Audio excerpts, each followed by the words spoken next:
नमस्कार श्री, आप सबका यहाँ स्वागत करता हूँ। मेरे साथ हमारी पार्टी के वरिष्ठ साथी प्रशांत जायसवाल जी हैं और यहाँ दीपक मिश्रा जी।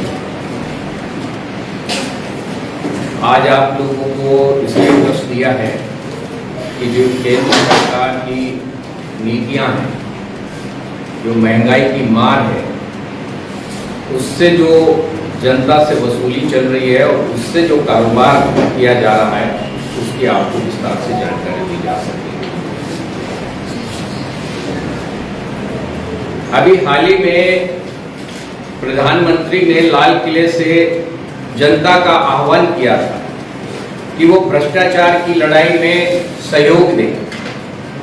तो हमारे राष्ट्रीय कन्वीनर और दिल्ली के मुख्यमंत्री नीचे रखो श्री अरविंद केजरीवाल जी ने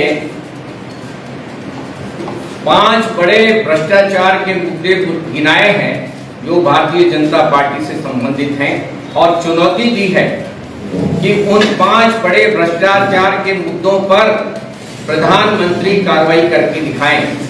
वो मैं आपको एक के बाद एक गिनाऊंगा और उस पर जनता का हम सवाल करना चाहते हैं कि जनता उस पर प्रधानमंत्री से कार्रवाई करने के लिए दबाव बनाए।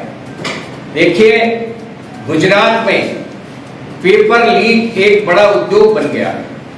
पिछले 27 साल से वहां पर भारतीय जनता पार्टी का शासन है।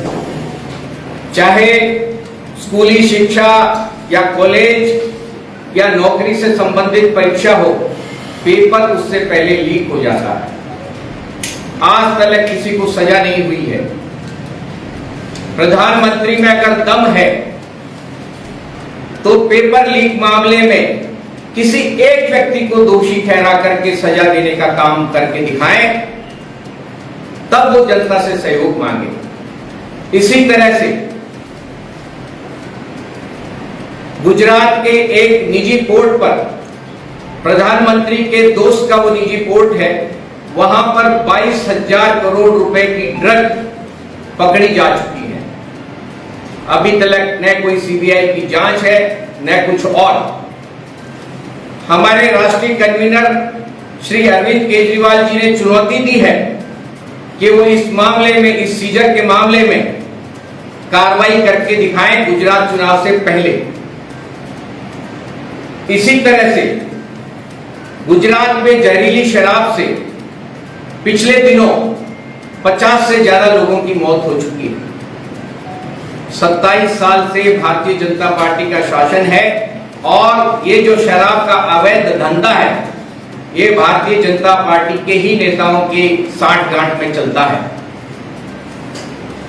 अगर नरेंद्र मोदी जी वाकई भ्रष्टाचार के खिलाफ कार्रवाई करना चाहते हैं तो इस जहरीली शराब और अवैध शराब के कारोबार में सीबीआई और ईडी की जांच करके दिखाएं।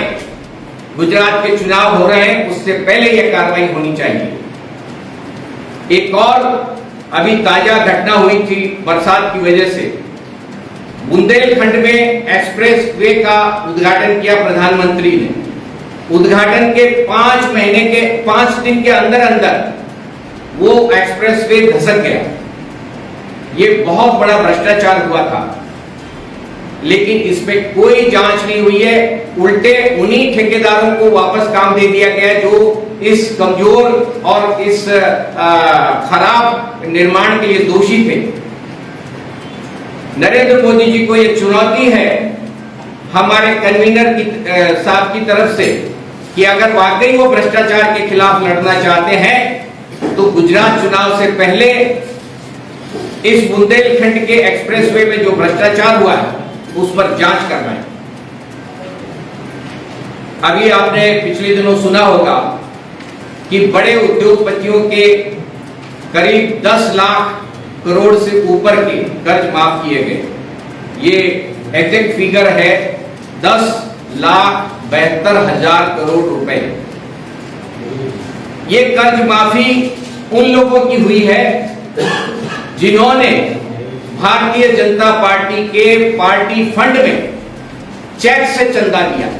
अब इससे बड़ा और क्या भ्रष्टाचार होगा कि आप किसी उद्योगपति के, अरबपति दोस्त के कर्ज माफ करें और वो आपको चेक से चंदा दे दे पार्टी में।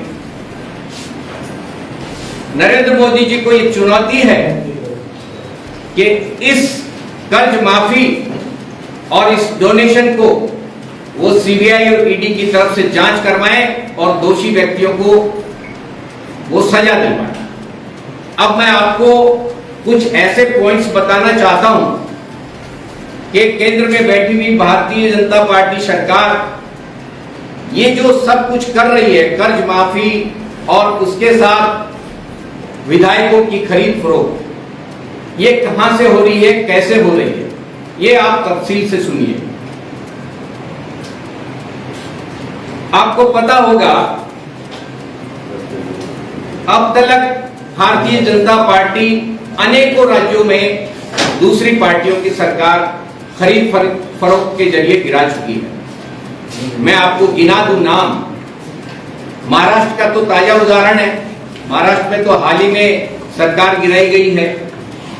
इसके अलावा गोवा की सरकार गिराई गई, कर्नाटक की सरकार इसी तरह से खरीद फरोख्त के जरिए गिराई गई, असम की सरकार में खरीद फरोख्त के जरिए गिराई गई, मध्य प्रदेश का उदाहरण आप लोगों के सामने है, किस तरह से खुला खरीद फरोख्त का सिलसिला चला और वहां सरकार गिराई गई। बिहार में भी यही खेल हुआ है, अरुणाचल प्रदेश की सरकार गिराई गई खरीद फरोख्त के जरिए, मणिपुर में सरकार बनाई गई खरीद फरोख्त के जरिए और मेघालय में भी सरकार बनाई गई। आपको एक चीज राजस्थान का भी पता होगा, राजस्थान में भी भारतीय जनता पार्टी पे आरोप लगे थे कि उन्होंने अशोक गहलोत सरकार को गिराने के लिए षड्यंत्र रचा और इसका मामला अभी भी कोर्ट में चल रहा है, फोन टेप कांड चल रहा है, वो आपके सामने है। तो इस तरह से अगर आप देखें तो कुल मिलाकर के 10 राज्यों में सरकारें गिराई जा चुकी हैं या सरकारें गिराने की कोशिश हुई है। मैं आपको अभी तो तफसील बता रहा हूं। आपने देखा होगा कि सब जगह जो सरकार गिराने का पैटर्न है एक जैसा है। पहले ईडी और सीबीआई की जांच की धौंस दी जाती है, रेड की जाती है, उसके बाद खरीद फरोख्त या पद या पैसा देने का लालच दिया जाता है और फिर ये सरकार गिराई जाती है। यही पैटर्न सब जगह चल रहा है। अब तक भारतीय जनता पार्टी ने इस खरीद फरोख्त के सिलसिले में कुल 277 विधायक खरीदे हैं, 277 विधायक पूरे देश भर में। अगर इनको न्यूनतम 20 करोड़ रुपए की राशि देना भी हम मान लें तो भारतीय जनता पार्टी ने 5,500 करोड़ रुपए का भुगतान इन खरीद फरोख्त के अंदर किया। आप सब लोगों को पता चला होगा कि भाजपा ने दिल्ली में भी आम आदमी पार्टी के विधायकों को, एक एक एमएलए को 20-20 करोड़ रुपए देने का ऑफर दिया था। दिल्ली में भाजपा को 40 एमएलए की जरूरत पड़ती है अगर वो सरकार टॉपल करने की कोशिश करती है तो आप सोचिए कि अगर 20-20 करोड़ रुपए 40 विधायकों को दिए जाएंगे तो 800 करोड़ रुपए इन्होंने कहीं रखे हैं। आखिर इतना पैसा भारतीय जनता पार्टी कहां से ला रही है, ये सोचने का विषय है। अब मैं आपका इस तरफ ध्यान आकर्षित करना चाह रहा हूं कि ये पैसा कहां से आ रहा है। आप देख रहे हैं कि देश में महंगाई बेतहाशा बढ़ गई है और बढ़ाई गई है। आप देखिए 2014 में डीजल का दाम क्या था, 54 रुपए लीटर, आज ये 90 रुपए के पार चला जा चुका है। पेट्रोल का दाम 60 रुपए लीटर था जो 110-109 रुपए लीटर हो गया है। सीएनजी 35 रुपए लीटर थी 2014 में, आज वो 81 रुपए क्रॉस कर गई है। रसोई गैस का सिलेंडर जो 410 रुपए में मिलता था 2014 में, आज 1008 रुपए जयपुर में है। खाने का तेल 70 रुपए लीटर था, आज के दिन वो 170 रुपए लीटर से ऊपर चल रहा है। तो आप देखेंगे कि खाने पीने के सामान के अलावा सब सामानों की कीमत 2 गुनी 3 गुनी ज्यादा बढ़ा दी गई। ये आपकी यानी कि जनता की मेहनत की कमाई का इस्तेमाल ये केंद्र में बैठी हुई सरकार, भारतीय जनता पार्टी सरकार अपने अरबपति दोस्तों के कर्ज माफी के लिए इस्तेमाल कर रही है, या फिर कहीं कहीं विधायकों को खरीद करके सरकार गिराने के काम में ले रही है। ये पैसा ये महंगाई बढ़ा करके वसूला जा रहा है। महाराष्ट्र में सरकार गिरानी थी तो क्या किया? छाछ, दही, गेहूं, चावल, दाल, इन पर जीएसटी बढ़ा दी गई। ऐसे ही कभी पेट्रोल की कीमत बढ़ा देंगे, कभी डीजल की कीमत बढ़ा देंगे, कभी गैस की कीमत बढ़ा देंगे और अरबपति दोस्तों के कर्ज माफ कर देंगे, या फिर किसी राज्य के विधायक खरीदने के लिए और सरकार गिराने के काम में लेंगे। भारतीय जनता पार्टी गरीबों के पैसे को टैक्स के रूप में चूस रही है और मोदी जी के सत्ता में बने रहने के नशे को पूरा करने के काम में ले रही है।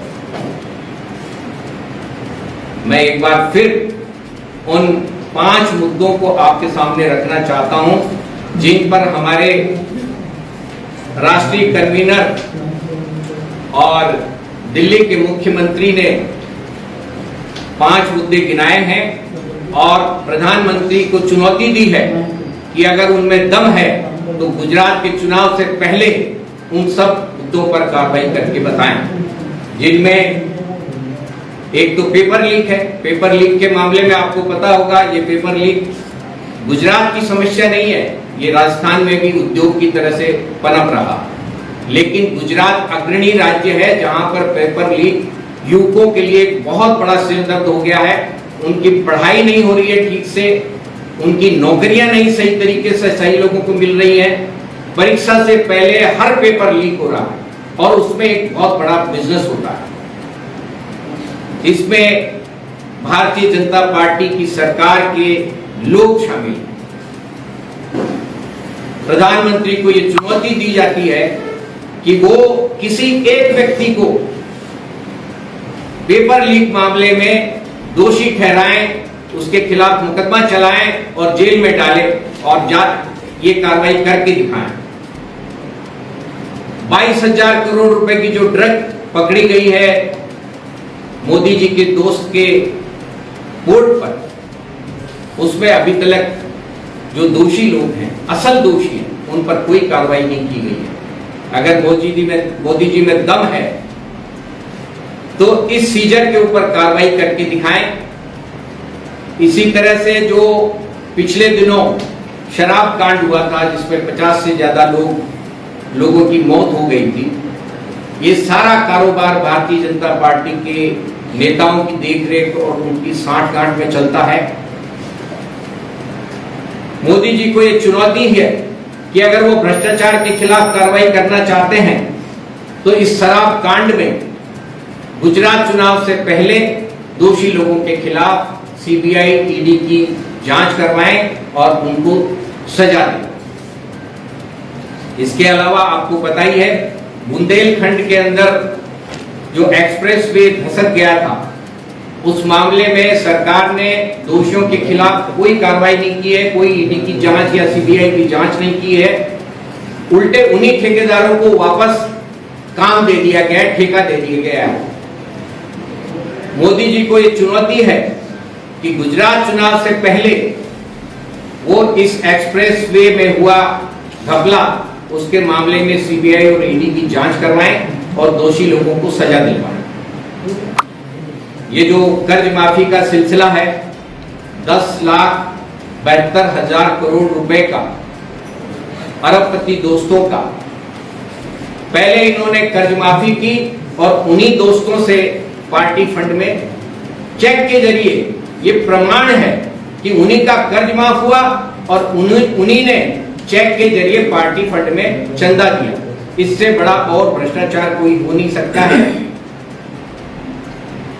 नरेंद्र मोदी जी को यह चुनौती है कि गुजरात चुनाव से पहले इस कर्ज माफी और चंदे के घपले में ईडी और सीबीआई की जांच करवाएं और दोषी लोगों को सजा दिलवाएं। इसमें एग्जाम्पल क्रिएट किया है कि सरकार अगर भ्रष्टाचार मुक्त चला सकते हैं तो हर समस्या का समाधान कर सकते हैं। दिल्ली की सरकार इस बात का प्रमाण है कि भ्रष्टाचार मुक्त प्रशासन संभव है और उसी से सारी समस्याओं का समाधान, फ्री बिजली, फ्री एजुकेशन, फ्री हेल्थ और तमाम दूसरी चीजें लोगों को मुहैया कराने के बाद आज के दिन दिल्ली की सरकार का बजट प्रॉफिट का बजट है, जो कि हिंदुस्तान में अकेले स्टेट है जिसका प्रॉफिट का बजट है। तो ये इसका प्रमाण है कि हमने एक मॉडल दिया है कि भ्रष्टाचार मुक्त प्रशासन किस तरह से दिया जा सकता है। उसी का कारण है कि आज आम आदमी पार्टी पंजाब में एक्सेप्ट कर ली गई है। पंजाब में उन्होंने बहुत जबरदस्त जीत हासिल की है और अब हम दूसरे राज्यों में भी अपने कदम बढ़ा। राजस्थान में हम लोग लगातार अपने संगठन को मजबूत कर रहे हैं और पूरी 200 की 200 सीटों के ऊपर हम लोग अपना नेटवर्क कंप्लीट करने के बाद हम राज्यों में अपने ये जो मुद्दे हैं भ्रष्टाचार के और तमाम दूसरे, उस पर हम लोग एक्शन लेंगे।